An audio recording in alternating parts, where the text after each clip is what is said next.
Bwana wetu Yesu Kristo apewe sifa, watu wa Mungu. Nashukuru sana kwa sababu Mwenyezi Mungu anaendelea kutupatia wasaa wa kuendelea kusoma neno lake. Ni kwa namna ya pekee sana imetupasa kumshukuru Mungu wa mbinguni kwa kuendelea kutupa uelekeo, nguvu na uwezo wa kuendelea kulisoma neno lake kwa namna ya utulivu na kwa namna ya kiupekee mpaka hapa ambapo tulipofikia. Kiukweli ni neema ya Mungu pekee ndiyo ambayo inatufanya sisi tuweze kufanya hivi. Jina la Bwana lipewe sifa. Na sasa msikilizaji, katika siku hii ya leo tumeingia katika sura hii ya 6 ya kitabu cha Kutoka. Katika kitabu hiki cha Kutoka, sura hii ya 6 ndipo mahali ambapo tutakapopaswa kuendelea ili kuweza kuifahamu kweli ya Biblia. Kwanza tufumbe macho tuweze kuomba. Asante sana Mungu wetu kwa muda na wakati huu. Jina lako na litukuzwe sana kwa kutupatia muda huu tuweze kujifunza neno lako. Tunaomba uweze kuwa pamoja nasi, utupe usikivu mwema, tuweze kujifunza, kuelewa na kuendelea kubaki na tafakuri ya kila siku ili tuweze kubadilisha maisha yetu ya kiroho, lakini pia imani zetu zibadilisha maisha yetu ya kimwili. Tunaomba Roho yako Mtakatifu pamoja nasi katika kipindi hiki. Kupitia jina la Yesu Kristo tunaomba na kuamini. Amina.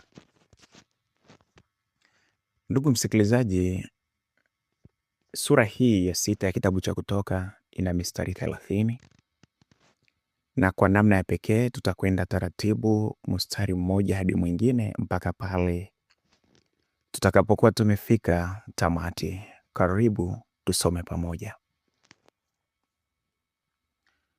Bwana akamwambia Musa, sasa utaona nitakavyomtenda Farao, maana kwa mkono hodari atawapa ruhusa kwenda zao, na kwa mkono hodari atawafukuza katika nchi yake. Kisha Mungu akasema na Musa akamwambia, mimi ni Yehova, nami nilimtokea Ibrahimu na Isaka na Yakobo kama Mungu Mwenyezi, bali kwa jina langu Yehova sikujulikana kwao. Tena nimelithibitisha agano langu nao la kuwapa nchi ya Kanaani, nchi ya kukaa kwao hali ya ugeni.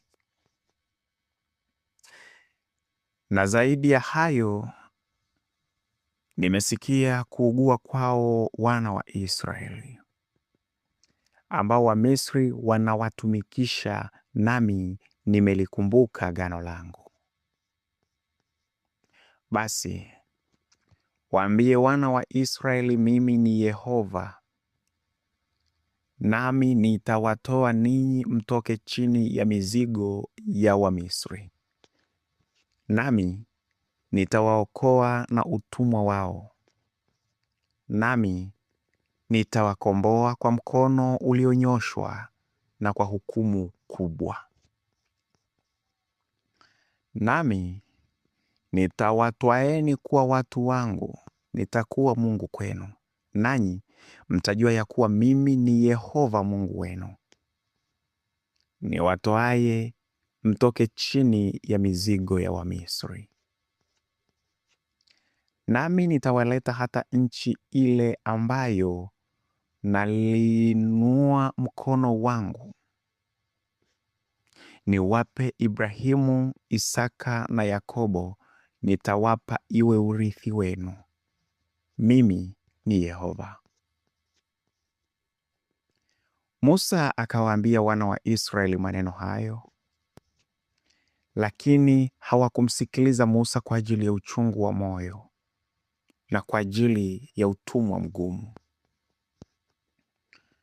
Bwana akasema na Musa akamwambia, ingia ndani ukaseme na Farao mfalme wa Misri ili awape ruhusa wana wa Israeli watoke nchi yake. Musa akanena mbele ya Bwana akasema, tazama, hao wana wa Israeli hawakunisikiliza mimi. Basi huyo Farao atanisikilizaje mimi niliye na midomo isiyo tohara? Bwana akanena na Musa na Haruni akawaagiza wawaendee wana wa Israeli na Farao mfalme wa Misri ili awatoe hao wana wa Israeli katika nchi ya Misri.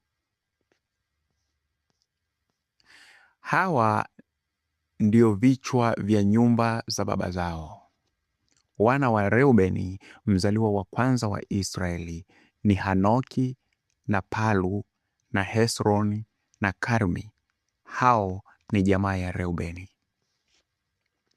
Na wana wa Simeoni ni Yemueli na Yamini na Ohadi na Yakini na Sohari na Shauli mwana wa mwanamke wa Kikaanani.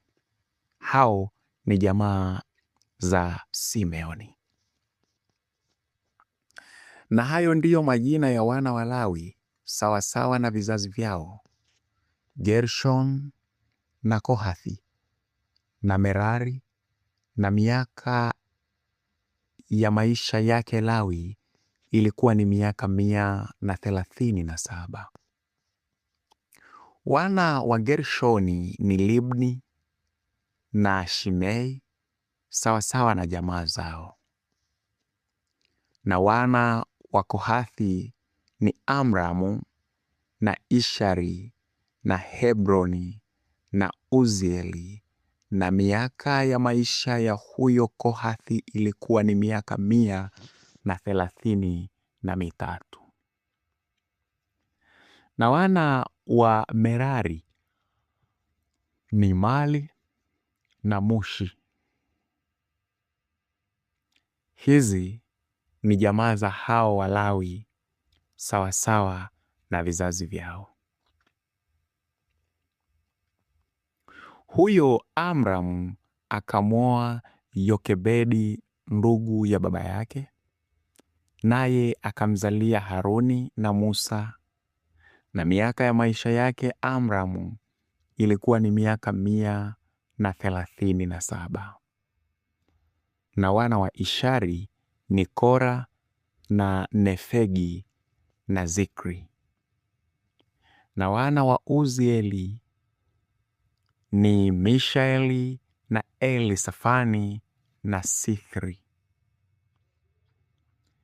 Haruni akamwoa Elisheba binti ya Aminadabu umbu lake Nashoni, naye akamzalia Nadabu na Abihu na Eleazari na Ithamari.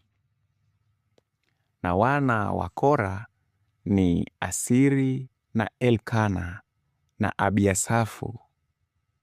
Hizo ni jamaa za hao wa Kora. Na Eleazari mwana wa Haruni akamwoa mmoja miongoni mwa binti za Putiel, naye akamzalia Finehasi. Hawa ndio vichwa vya nyumba za mababa ya Walawi sawasawa na jamaa zao. Hawa ni Haruni yeyule na Musa yeyule, Bwana aliyowaambia akisema, watoeni wana wa Israeli watoke nchi ya Misri sawasawa na majeshi yao. Ni hao walionena na Farao mfalme wa Misri ili wawatoe wana wa Israeli watoke Misri. Hao ni Musa yeyule na Haruni yeyule. Ilikuwa siku hiyo Bwana aliponena na Musa katika nchi ya Misri, Bwana akamwambia Musa akasema, mimi ni Bwana Mungu, mwambie Farao mfalme wa Misri maneno yote nikuambiayo. Musa akanena mbele ya Bwana, mimi ni mtu mwenye midomo isiyo tohara. Farao atanisikilizaje? Msikilizaji, hapo ndio mwisho wa sura hii ya 6 ya kitabu cha Kutoka. Nikikuaga, lakini pia vilevile nikikuombea kwa Mwenyezi Mungu azidi kukutia nguvu na kuendelea kubaki hapa hapa katika chaneli hii ya Mungu Tumaini, ili uweze kupata mtiririko wa kila siku wa usomaji wa Biblia. Mungu akubariki sana, na neema ya Bwana wetu Yesu Kristo na upendo wa Mungu Baba na ushirika wa Roho Mtakatifu ukae pamoja na sisi sote sasa na hata milele. Amina.